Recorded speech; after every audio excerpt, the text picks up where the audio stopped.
Okay, let us go to the next problem, 5.2. First one, part A. The Earth's magnetic field varies from point to point in space. Does it also change with time? If so, on what time scale does it change appreciably? Right? So the answer to part A you can write like this.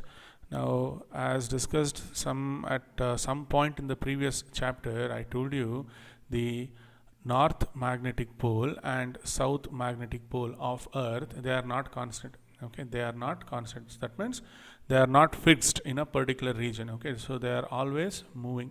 Okay, they are always moving. They are in constant motion, right?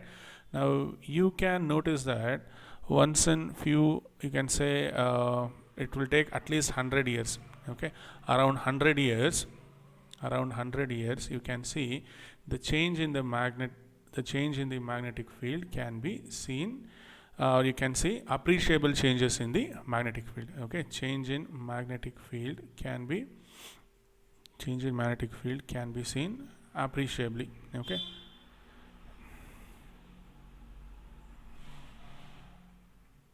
you can say appreciable changes in, you can say the changes in magnetic field are appreciable. All right, fine. Now, right, point to point in space, the Earth's magnetic field varies from point to point in space. Does it change with time? Yes, it will change. So if so, what is the time on on what time scale does it change appreciably? All right, so you can say it will take about few hundreds of years. So actually they say approximately, if you search for this answer, so in a NASA website I found that once in 100 years, the right now, okay, starting from 1990s, okay, starting from 90, you can say around 30 years back, right? So the magnetic field right now, okay, we are in a phase where the magnetic field strength, it is actually decreasing 5%, and also its direction will also change. Okay, its direction will also change. Fine, right. Now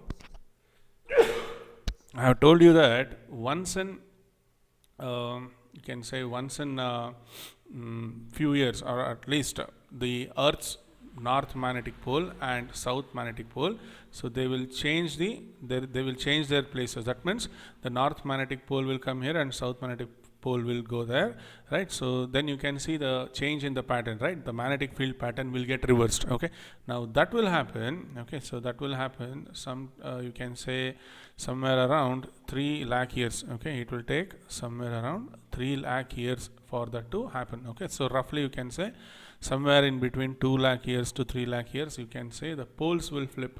Okay, the magnetic poles, I mean, so the poles will actually flip. Okay, all right, so you can clearly say over time, so the magnetic field will also change. That is, magnetic field changes from point to point, that is true, but it will also change with respect to time. As time passes, the direction, the poles will switch. Okay, so it's a really long time, right? 2 lakh years, 3 lakh years, right? Now, what is the evidence? How do scientists know about this? All these things we'll see. It is given in the next part of the question, right? Now, the two questions. So for part A, you can say it takes about you can say about 100 years. Okay, so if you consider if you tabulate the magnetic field value over 100 years, you will see that around 100 years there is a reduction in 5%. Okay, so after some time, so after 2 lakh years from now, it may increase. Okay, it may increase. Right now we are in a phase where the magnetic field is actually decreasing. Okay, I found it in a website. I'll leave the link at the end. All right, or I'll try to show it to you. Fine. All right, now, yeah, the second one, the Earth's core is known to contain iron, yet geologists do not regard this as the source of Earth's magnetism. Why? Okay, now you know that when you keep iron is basically a ferromagnetic material, right? Now, what is the source of the magnetic field? We know that is due to the convention, right? Dynamo effect, we say, correct? That is due to the dynamo effect. So this is the source of Earth's magnetic field. Okay, so this is the source of Earth's magnetic field, and not iron. Okay, and not molten iron, because at Earth's core, okay, at Earth's core, the temperature will be really high, correct? So the temperature will be really high. So because of this high temperature, iron, it will be in the molten state. Do you agree? Iron will be in the molten state. Now we have studied some property, one interesting property about iron. Iron being a ferromagnetic material, right? Say you will magnetize it, okay, say you will magnetize it, then if you keep rising the temperature, okay, if you keep rising the temperature, and once it crosses Curie temperature, right, once it crosses Curie temperature, it will start behaving like a paramagnetic material, right? So greater than, if the temperature is greater than Tc, right, so it will start behaving like a paramagnetic material. Now you know the magnetization, or you can say the magnetic field strength, okay, due to a paramagnetic material, right? So so therefore you cannot say the iron, just because we have iron at the core, so that is not the, just because we have iron at the core, it doesn't mean that it is the main source of the Earth's magnetism, okay? So above Curie temperature, so your iron, it will start behaving like a paramagnetic material. Magnetization of paramagnetic material is really weak, right? So you don't get to see all the iron atoms, okay, sorry, all the dipole moments in the iron atom aligned in a one particular direction, and due to that we are getting Earth's magnetic field. That is not happening, okay? So that will not happen. It is mainly due to the conventions, okay, conventions of molten metals like iron, nickel and other metals. All right, fine. Okay, now question C you can write. So for answer for question B, you can write like this, okay? So iron will be in a molten state, okay? If it is in the molten state, so you cannot see that much magnetization, okay? So it will, even though if it is magnetized, it will be really weak, okay? So the temperature of Earth's core, this temperature, it will be much greater than the Curie temperature, okay? So naturally you don't see the Earth's magnetic field due to iron, okay? So part C, what you can write is, the charged currents in the outer conducting regions of the Earth's core are thought to be responsible for Earth's magnetism, right? Outer core, we have seen that. What might be the battery, that is the source of energy to sustain these currents, okay?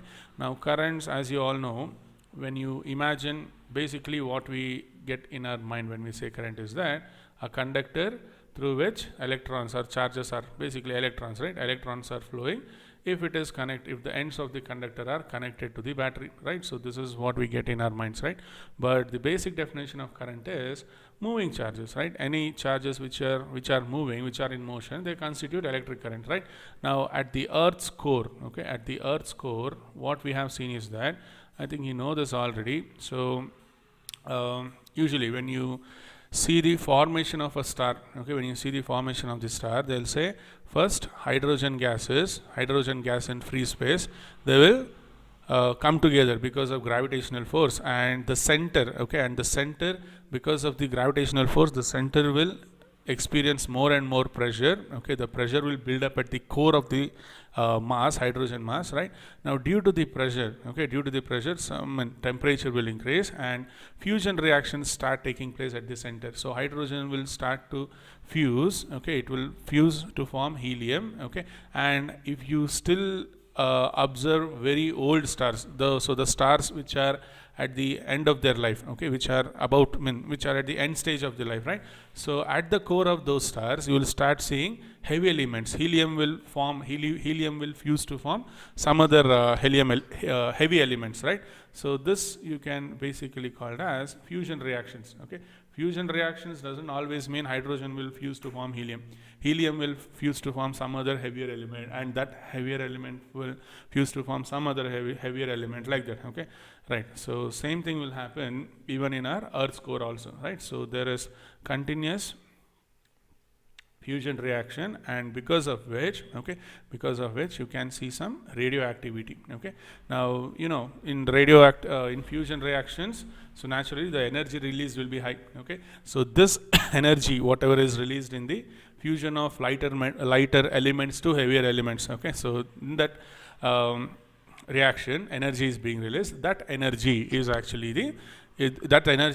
utilized to maintain the flow of charges, okay, maintain the current. So that current is responsible for Earth's magnetic field, okay? So this is the answer for part C, all right? Right, now part D, you can say the Earth may have even reversed the direction of its field several times during its history of 4 to 5 billion years. Usually we say the age of Earth is around 4.5 billion years. Okay, how can geologists know about the Earth's field in such distant past? Okay, it's really easy. Now you'll understand it. Now we know that when you keep a material, okay, when you keep a you can say any material, right, any material in an external magnetic field, we have seen that the dipoles, right, so say this is the external magnetic field. Now the dipoles in them, they will try to align, okay, whether they align or not, that is different, but the magnetic field, right, so this dipole, it will experience a torque when it is kept in an external magnetic field. We all know that, right?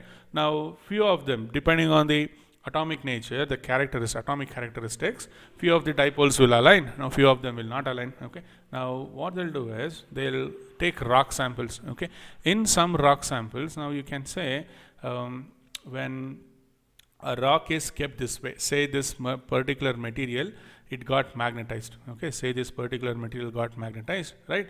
Now say you will remove the external magnetic field. Now you can clearly see this will start giving out magnetic field lines in this way, correct? Correct, because this will be the net magnetic moment of some sample. Take it as a rock sample. Okay, so this is the magnetic field lines which you will start getting, right? Sorry, yeah. This is how you will get the magnetic field. Now you can say this rock, it has actually recorded, okay, even after you remove the external magnetic field. Okay, so you can say just by looking at the rock, okay, just by looking at this sample, see here I have written 6 arrows pointing in the single direction, right? Now because of that, you are getting the magnetic field as shown by the orange arrows or orange lines, right? Now you can actually take it as that this rock has actually recorded the direction of the magnetic field in which it was kept, is it not? So the direction of the external magnetic field was from left to right, as you can see on the screen, right?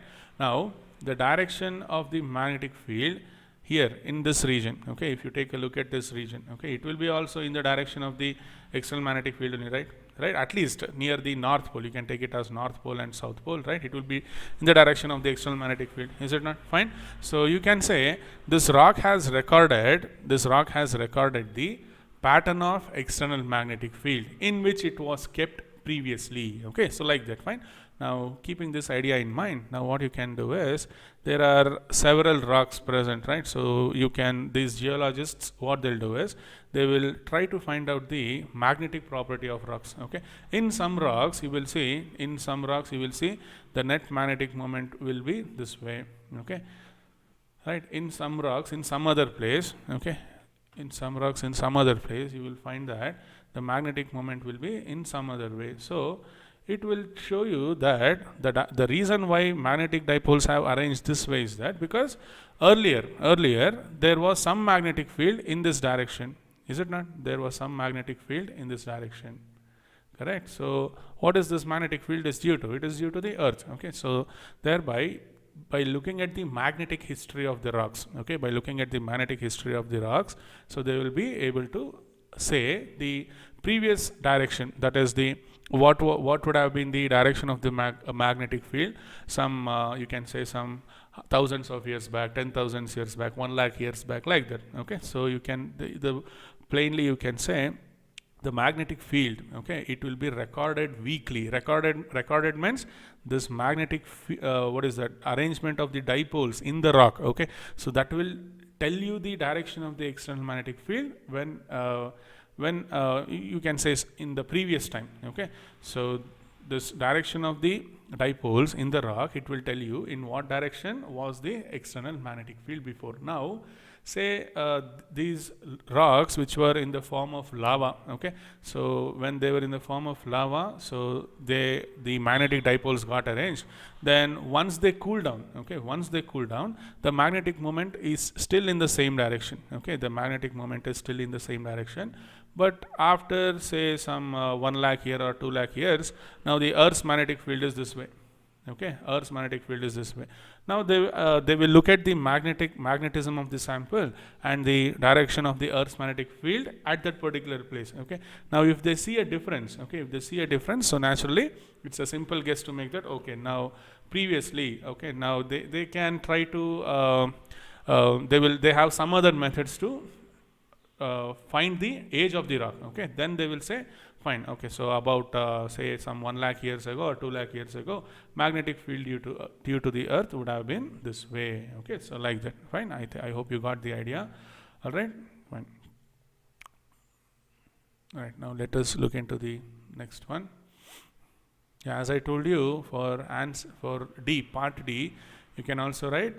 You can also remember once in about 2 lakh years to 3 lakh years, the magnetic field, the direction of the Earth's magnetic field will reverse. Okay, fine.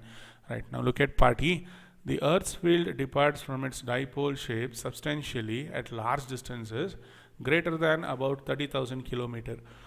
What agencies may be responsible for this distortion? Okay, right, now in the previous class, if you remember, we had actually approximated the Earth's magnetic field.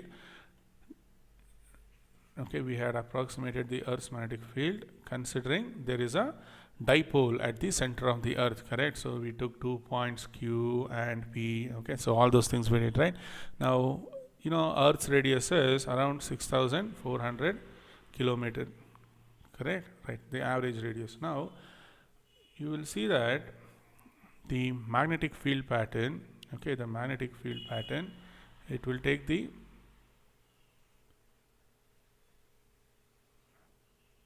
it will be of this shape. Okay, it will be of this shape. You can write as many lines as you want, but after some 30,000 kilometers, you don't see the magnetic field pattern due to a dipole. There is some distortion. Okay, there is some. They have given distortion, right? So you will see some distortion. It means it is the magnetic field pattern is not due to the dipole. It feels like it is not due to a dipole. Now there must be some other magnetic field which is actually trying to modify this one, right? Now you can say, you know, in the ionosphere, right? The ionosphere, okay, we have ions. You know, ions means they are basically charges, right? Ions are basically charges, right? Now these charges, right, ionosphere, and due to the sun's temperature, okay, due to the sun's radiation falling on these charges, so these charges will be in random motion. Okay, these charges will be in random motion, right? Now due to this motion of charges, don't you think this motion of charges will give rise to magnetic field? Yes, obviously moving charges will produce magnetic field. So we all know that, right? Now this magnetic field, okay, will interfere with the magnetic field of the Earth. Okay, so therefore you will see a deviation from the, we can say like this, right? Yeah, departs from its dipole shape substantially. Okay, so that is the reason. You just have to say there are charges in the ionosphere. Now these charges will be in motion, right? Now these moving charges will be source of a magnetic field, right? Now this magnetic field interferes with the Earth's magnetic field, and that is responsible for the distortion. All right, fine. Now F, okay, F you can write, interstellar space has an extremely weak magnetic field of the order of 10 power minus 12 Tesla. Can such a weak field be of any significant consequence? Explain. Okay, now interstellar magnetic field is very weak, so they have given 10 power minus 12 Tesla, correct? Now say you have a charge which is moving in the magnetic field. Okay, now for simplicity's sake, say the magnetic field is this way, okay, and the charge is actually moving this way with some velocity. Okay, right, now if you try to see the magnetic force acting, okay, so you can get it as Q times V cross B, correct? So V is this way, B is this way, so V cross B if you do, so just use your right hand, you will see this is the direction in which the force starts acting. Okay, so you can write this is the direction in which the magnetic force starts acting. Okay, now we also know that this magnetic force, right, it will not change the magnitude of the velocity. Okay, so the work done by it is 0, right? So this magnetic force QVB, you can equate it to the centripetal force, right? That is what it does. Right? Now you know from this you can write R as, okay, from this you can write R is equal to mv divided by QB. Okay, QB, fine.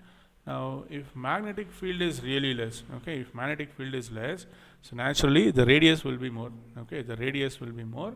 You can say the radius of curvature will be more, right? So if magnetic field is less, implies the radius of curvature is more. and you can say if a charged particle is moving in a free space, right? So since the radius of curvature is really more, so there will be a slight deviation. Okay, there will be a slight deviation in its path. Okay, there will be a slight deviation in the path of the charge. All right. Right now, if it is not perpendicular, if V and B are not perpendicular, so what can you write? If V and B are not perpendicular, we have seen the case. So the charge will take a helical path. Okay, so that also you can add, right? Now the simple answer is the charge will deviate, but the deviation will be very less. Okay, because the radius of curvature is large. All right. So it's like this. So circle of radius 1 centimeter is like this. Okay. Then a circle of radius some, call it as 1 centimeter. Then a circle of radius 10 centimeter. It will be like this. Correct. Now, which is deviating? So say the charge has traveled some 1 centimeter here. So the deviation is more. Correct. The deviation is more. This is the deviation. Now the same charge has traveled 1 centimeter here. See, the deviation is actually less. Okay, this angle tells you the deviation. All right. So that's all. So this is the answer.